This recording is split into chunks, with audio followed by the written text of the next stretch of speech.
여러분의 구독은 영상을 제작하는 데 큰 힘이 됩니다.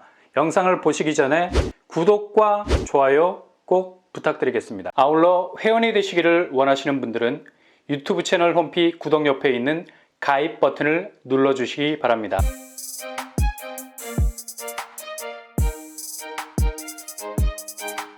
안녕하세요. 뻔뻔한 복덕방입니다. 4월 11일 한국은행이 전격적으로 금리 동결을 연이어 단행을 했습니다. 기준금리 3.5%, 그냥 맹렬하게 전진을 이어가던 고금리 궤적이 완전히 그 시동을 꺼버린 것처럼 느껴지죠. 액면으로 보자면 이런 움직임이 하반기 금리 인하로 가는 수순이 아닌가라는 생각도 듭니다. 더 이상 물가만 바라볼 수 없는 상황, 소비자 물가지수가 4%대로 내려오기는 했습니다. 그러나 악재가 발생할 수 있는 리스크 지수가 더 높아진 건 경기 침체가 장기화로 갈 가능성 높아지면서 금융 쪽 불안 요소가 한층 더 고조가 되고 있다는 점이죠. 상황이 이렇게 돌아가다 보니 일단 한국은행 쪽에선 동결 쪽으로 가닥을 잡은 것으로 보이고요. 일단 동결은 피봇, 대전환점의 중간 귀착지죠. 인하로 가느냐 인상으로 가느냐, 고도를 기다리는 무한한 인내심, 그리고 시장을 더욱 면도날처럼 세밀하게 잘라서 보면서 판단은 차후에 하겠다는 신중함이 묻어있는 결정이죠. 그러나 하는 이창용 총재의 언급을 들어보면 하반기 금리 인하에 대한 기대는 장밋빛 전망이 될 수 있다는 말로도 이해할 수 있습니다. 금통위 위원들이 최종 금리를 3.75%까지 보고 있다는 사실은 결국 다음 달에 미국 연준이 한 차례 더 0.25% 베이비 스텝으로 갈 가능성에 대비 향후 벌어질 한미 기준금리 차를 좁히겠다는 의중에 들어간 것은 분명해 보입니다. 그리고 금리 인하 종료라는 섣부른 해석은 자제할 것을 당부한 하는 총재의 발언도 여전히 앞으로 가야 할 길은 멀다는 걸 알 수 있는 대목이고요. 이런 차에 거시금융정책 책임자 4인이 모인 정례회의가 열리게 됐는데요. 가장 뜨거운 감자는 바로 금리 현황일 수밖에 없죠.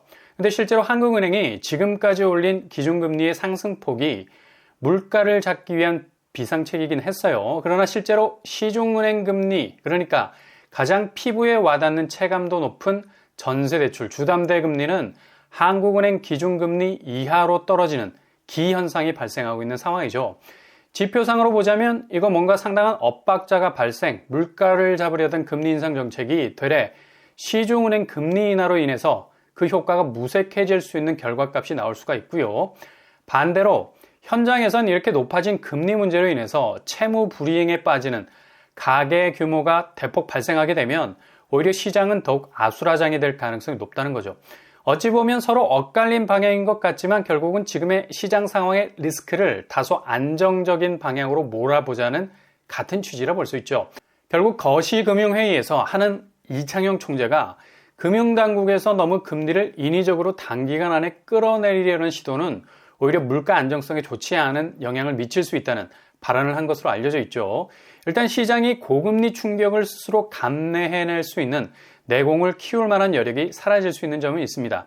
다른 한편으로 보자면 지금까지 시중은행 고금리 상황을 모니터링하면서 적극 횡보에 나섰던 이복현 금융감독위원장은 이렇게 고강도 통화 정책을 통해서 물가 안정 쪽으로만 기울어지게 된다면 또 다른 부작용도 생길 수가 있다는 거죠. 가장 개인적인 체감도가 높아질 수 있는 개인 채무 불이행, 가계대출의 생태계가 완전히 위협에 노출될 수밖에 없는 고금리라는 혹독한 빙하기가 찾아올 수 있다는 개인적인 불안을 야기하기에 충분하다는 얘기입니다. 결국 기준금리 인상은 개인이 가장 민감할 수밖에 없는 물가에서 출발, 전체 경제지표에까지 영향을 미치는 인플레이션을 잡자는 건데 다른 한편으로는 이렇게 고강도 구조조정이 길어지면 결국 가장 먼저 말라갈 수밖에 없는 건 물가 체감도가 가장 높은 개인일 수밖에 없다는 거죠. 보호하기 위한 정책이 도리어 보호벽 밖으로 내쫓을 수 있는 결과를 초래할 수도 있다는 얘기입니다. 실제로 한국은행 기준금리는 14년 만에 가장 높은 수준으로 올라와 있지만 이런 기준금리 레일을 타고 달려야 할 시중은행이라는 기차는 완전히 레일의 방향과 다르게 가고 있습니다.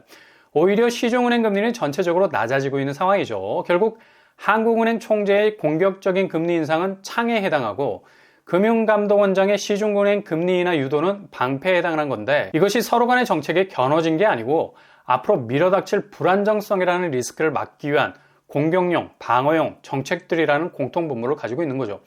언론에서 마치 대충돌을 벌인 것처럼 보도가 된 면이 있는데 결국 메비우스의 띠처럼 같은 선상에 있는 정책들이라는 얘기죠.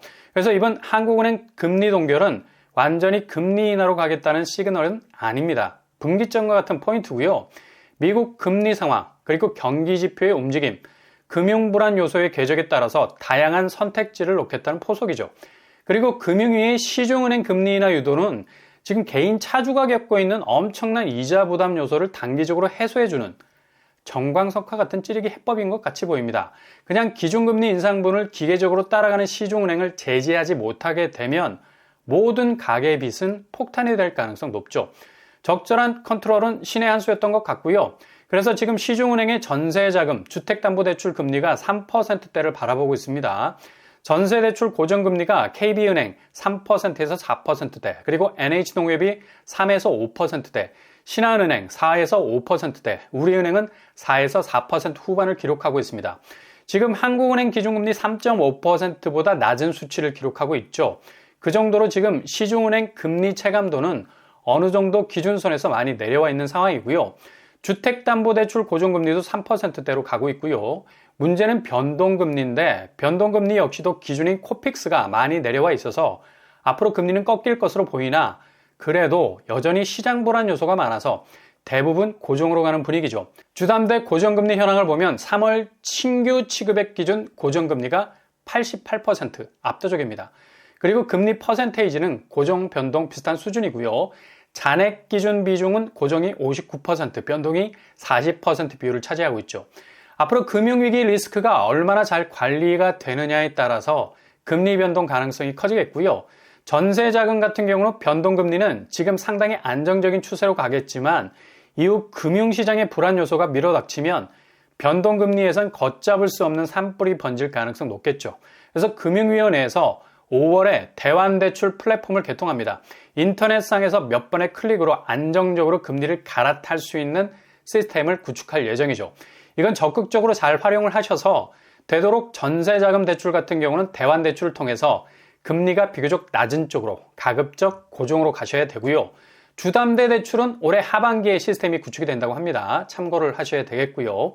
이렇게 지금 기존금리와 시중은행 금리는 약간의 온도차를 보이고 있는 상황입니다. 일단 대출적인 혜택을 최대한 누리시면서 개인 채무에 대한 체크도 세밀하게 해 나가셔야 할 때입니다.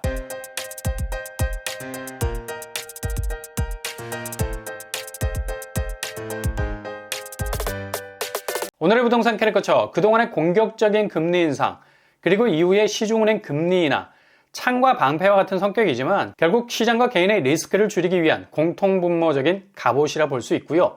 이런 상황에서 전세자금, 주택담보대출 인하가 개인적으로 볼 때는 개인 금융 위기의 불안감을 해소하는 해법일 수 있으니 적극적으로 활용하는 것이 좋은 선택지일 듯 보입니다. 물론 변동은 되도록 피하시고 고정으로 가시는 것이 좋은 대환대출의 맵일 것 같네요. 오늘도 응원합니다. 여러분의 길이 꽃길만 되실 수 있길 바랍니다. 이상으로 뻔뻔한 복덕방을 마치겠습니다. 구독과 좋아요 부탁드립니다. 감사합니다.